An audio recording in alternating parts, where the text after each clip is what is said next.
Naam, karibu tena mtazamaji. Naibu kiongozi wa chama cha ODM ambaye pia ni gavana Mombasa Abdulswamad Sharif Nassir amethibitisha kwamba eneo la Pwani linaendelea kuwa na umoja na linaendelea pia kushirikiana kikamilifu katika kupanga mkakati wa kisiasa kuelekea uchaguzi mkuu mwaka 2027.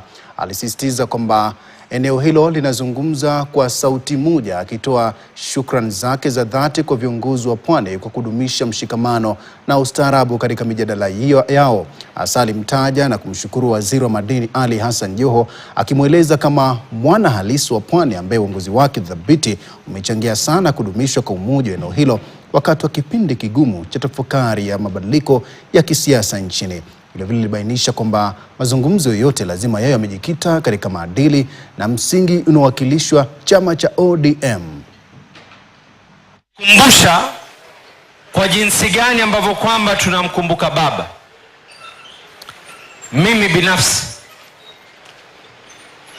nakumbuka vikao baba akikaa na sisi, kwa wale wakati mmoja walikuwa wakimwita ya kuwa huyu anatoa hadithi, lakini leo hadithi zile zinatufunza sisi. Baba aliyekaa na sisi akatufunza kwa nini alikaa na rais mstaafu hayati Moi, licha ya kuwa alimfunga akakaa ndani kwa miaka 9, akatufunza jinsi ya uongozi, maana ya kusamehe ni nini. Akatufunza ya kwa nchi inakuja kwanza kabla binadamu binafsi.